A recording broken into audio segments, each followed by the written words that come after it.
Hi friends, അസ്സലാമു അലൈക്കും. ബിസ്മി കിച്ചണിലോട്ട് എല്ലാവർക്കും സ്വാഗതം. ഇന്ന് നമ്മൾ നേന്ത്രപ്പഴം വെച്ചൊരു സ്നാക്കിന്റെ റെസിപ്പിയാണ് ചെയ്യുന്നത്. എങ്ങനെയെന്ന് നോക്കാം. അതിനായിട്ട് ഇവിടെ എടുത്തിട്ടുള്ളത് 2 നേന്ത്രപ്പഴമാണ് കേട്ടോ. ഈ 2 നേന്ത്രപ്പഴത്തിൽ നിന്ന് ഒരു പഴത്തിന്റെ പകുതി നമുക്കൊന്ന് കട്ട് ചെയ്തെടുക്കാം.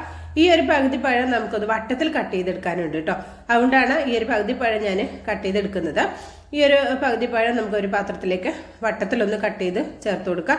അപ്പോൾ ഞാനൊരു 4 ദിവസമായിട്ട് വീഡിയോ ഇട്ടിട്ടുണ്ടായിരുന്നില്ല കേട്ടോ. വീഡിയോ ഇടാതിരുന്നത് എനിക്ക് അത്യാവശ്യം നല്ല പനിയും കഫക്കെട്ടും ജലദോഷവും മൂക്കടപ്പും ഒക്കെ ഉണ്ടായിരുന്നു. പല്ലുവേദന ഉണ്ടായിരുന്നു കേട്ടോ. പല്ലുവേദന ഉണ്ടായിട്ട് പല്ലെടുക്കുകയും ചെയ്തു. ഒക്കെപ്പാട് വല്ലാത്തൊരു ഇടങ്ങേറിലായിരുന്നു. അതുകൊണ്ടാണ് ഇപ്പോഴും ശരിക്കും എനിക്ക് മാറിയിട്ടില്ല. നിങ്ങൾക്ക് ഇതിൻ്റെ സൗണ്ട് കേട്ടില്ല അറിയാം, മൂക്കടഞ്ഞുകൊണ്ടൊരു സൗണ്ടാണ് കേട്ടോ. അതുകൊണ്ടാണ് വീഡിയോ ഇടാതിരുന്നത് കേട്ടോ. അപ്പോൾ അതെ വട്ടത്തിലൊന്ന് കട്ട് ചെയ്തത് അവിടെ ഒരു പാത്രത്തിലേക്ക് മാറ്റി വെച്ചിട്ടുണ്ട്. ഇനി ഞാൻ എടുത്തിട്ടുള്ളത് ആ 1.5 പഴം, അത് നല്ല ചെറുതായിട്ടൊന്ന് കട്ട് ചെയ്തെടുക്കാം കേട്ടോ. ഇങ്ങനെയൊന്ന് കട്ട് ചെയ്തെടുക്കാം. അപ്പം നല്ല പഴുത്ത് ചമ്മിട്ടുള്ള പഴമാണെങ്കിലും നമുക്ക് ഇതിനായിട്ട് യൂസ് ചെയ്യാവുന്നതാണ് കേട്ടോ. അപ്പോൾ ഇതേപോലെ ഈ ഒരു പഴം കൂടി ഇതിലേക്ക് കട്ട് ചെയ്ത് ചേർത്ത് കൊടുത്തിട്ടുണ്ട്. ഇതും നമുക്കിവിടെ മാറ്റി വെക്കാം. ഇനി നമുക്കിതിലേക്ക് 3 ബ്രെഡാണ് വേണ്ടത്. ഞാൻ 3 എടുത്തിട്ടുള്ളത്. 4 മുട്ടയാണ് ഞാൻ എടുക്കുന്നത്. അപ്പോൾ ഇതിലേക്ക് 3 ബ്രെഡ് കറക്റ്റ് പാകമായിരിക്കും കേട്ടോ. ഇനി കുഞ്ഞു ബ്രെഡൊക്കെ ആണെങ്കിൽ 4 ഒക്കെ എടുക്കാം കേട്ടോ. നല്ല വലിയ ബ്രെഡൊക്കെ ആണെങ്കിൽ ഒരു 2.5 അല്ലെങ്കിൽ 2 ഒക്കെ എടുത്താലും മതി കേട്ടോ. അപ്പോൾ അത് കൂടുതൽ അളവിൽ ചെയ്യണമെങ്കിൽ എല്ലാ ചേരുവയും കൂടുതലും എടുക്കണം കേട്ടോ. ബ്രെഡ് ഇതുപോലെ ഒന്ന് കട്ട് ചെയ്തെടുക്കാം. അതിൻ്റെ സൈഡൊന്നും ഞാൻ കളയണില്ല കേട്ടോ. നിങ്ങൾക്ക് വേണമെന്നുണ്ടെങ്കിൽ കളയേണ്ട ആവശ്യമില്ല. ഇങ്ങനെ ഒന്ന് കട്ട് ചെയ്തെടുത്താൽ മതി. അപ്പോൾ അത് ഞാനൊരു ബൗളിലേക്ക് ഇട്ട് കൊടുക്കുന്നുണ്ട്. എന്നിട്ട് ഇതിവിടെ മാറ്റി വെക്കാം. ഞാൻ എടുക്കുന്നത് കോഴിമുട്ടയാണ്. 4 കോഴിമുട്ട എടുത്തിട്ടുണ്ട്. ഈ മുട്ട നമുക്ക് ഇതേപോലെ ബൗളിലേക്ക് പൊട്ടിച്ചൊഴിക്കാം. നമ്മുടെ വീട്ടിൽ കാണുന്ന സാധാരണ ചേരുവകളോട് വെച്ചിട്ട് ചെയ്തെടുക്കുന്ന ഒരു സ്നാക്കാണ് കേട്ടോ. എല്ലാവരും ഒന്ന് ട്രൈ ചെയ്ത് നോക്കിയിട്ട് നിങ്ങളുടെ ഫീഡ്ബാക്ക് അറിയിക്കാനും മറക്കരുത്. 4 മുട്ട ഞാൻ ഇതുപോലെ ഒരു പാത്രത്തിലേക്ക് ഇട്ടിട്ടുണ്ട്.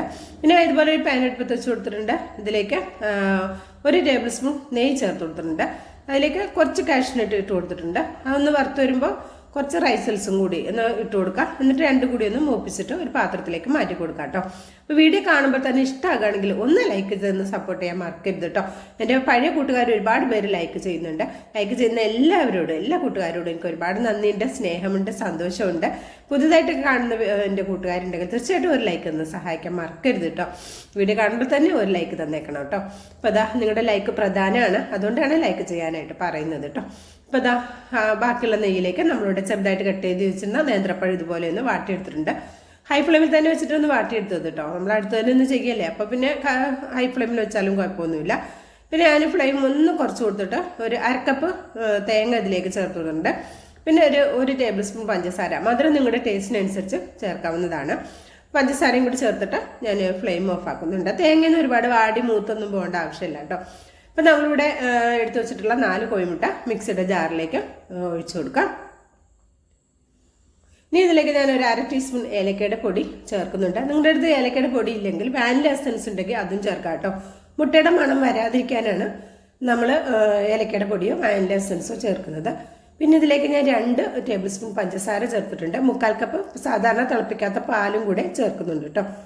ഇനി ഇതിലേക്ക് ഒരു കളറിന് വേണ്ടിയിട്ട് 2 പിഞ്ച് മഞ്ഞൾപ്പൊടി കൂടി ചേർത്ത് കൊടുക്കുന്നുണ്ട്. അതിവിടെ ഞാൻ നന്നായിട്ട് അടിച്ചെടുത്തിട്ടുണ്ട്. അപ്പോൾ ഇതൊരു ബൗളിലേക്ക് ഒഴിച്ചു കൊടുക്കാം. എൻ്റെ സൗണ്ടിന് ഇടയ്ക്കിടയ്ക്ക് വ്യത്യാസം വരുന്നുണ്ട്. അത് നല്ല ജലദോഷം ഉള്ളതുകൊണ്ടാണ് കേട്ടോ. നിങ്ങൾക്കൊന്ന് ക്ഷമിക്കണം കേട്ടോ. പിന്നെ ഇതിലേക്ക് ഞാൻ നമ്മളിവിടെ റെഡിയാക്കി വെച്ചിട്ടുണ്ടായിരുന്ന പഴവും തേങ്ങയുടെ മിക്സ് ചൂടാറിയതിന് ശേഷം ഇട്ട് കൊടുക്കണം കേട്ടോ. ചൂടാറിയതിന് ശേഷം ഇതിലേക്ക് ഇട്ട് കൊടുത്തിട്ടുണ്ട്. ഇനി ഇതിലേക്ക് നമ്മൾ നേരത്തെ കട്ട് ചെയ്ത് വെച്ചിട്ടുണ്ടായിരുന്ന ബ്രെഡാണ് ചേർത്ത് കൊടുക്കുന്നത്. ബ്രെഡ് കൂടെ ചേർത്തിട്ട് നമുക്കിതൊന്ന് മിക്സ് ചെയ്തെടുക്കാം. ഇനി ബ്രെഡ് നിങ്ങൾക്ക് ഇങ്ങനെ കട്ട് ചെയ്തില്ലേലും ഇങ്ങനെ കൈകൊണ്ട് പിച്ചിക്കീറി ഇട്ടിട്ടാണെങ്കിലും അങ്ങനെയാണെങ്കിലും എടുക്കാം കേട്ടോ.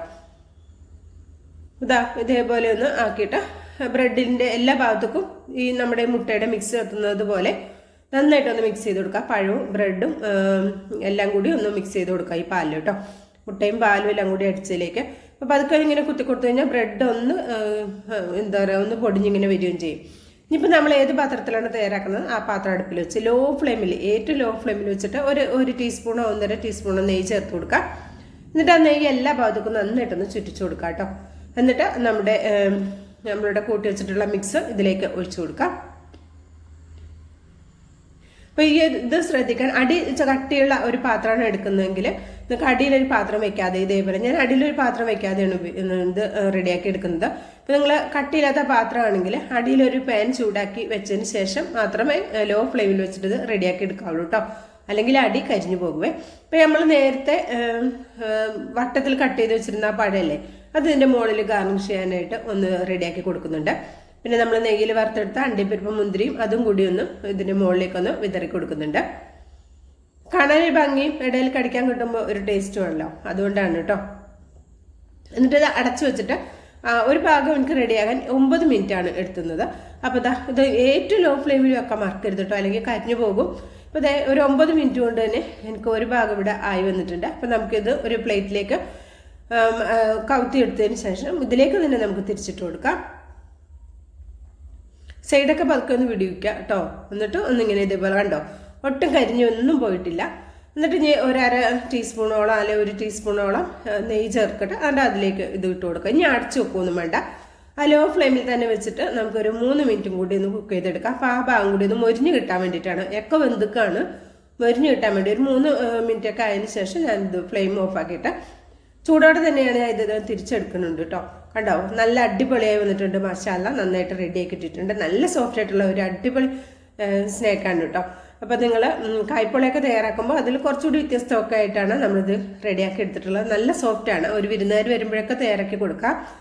അതുപോലെ തന്നെ കുട്ടികൾ സ്കൂളിൽ വരുന്ന സമയത്ത് ചായക്കൊപ്പം കൊടുക്കാനും ഒക്കെ നല്ലതാണ്. പഴം പഴുത്തു പോയിട്ടുണ്ടെങ്കിലും ഇങ്ങനെ ചെയ്തെടുക്കാം. നല്ല ടേസ്റ്റായ സ്നാക്കാണ്. അപ്പോൾ ഇഷ്ടമായിട്ടുണ്ടെങ്കിൽ ട്രൈ ചെയ്ത് നോക്കണം കേട്ടോ. അഭിപ്രായം അറിയിക്കണം. ഞാനിത് ചൂടോടെയാണ് കട്ട് ചെയ്യുന്നത്. നിങ്ങളിത് തണുത്തതിന് ശേഷം കട്ട് ചെയ്താൽ മതി കേട്ടോ. ചൂടോടെ കട്ട് ചെയ്യുമ്പോൾ ഒന്ന് പൊട്ടിപ്പോകാൻ ചാൻസ് കൂടുതലാണ്.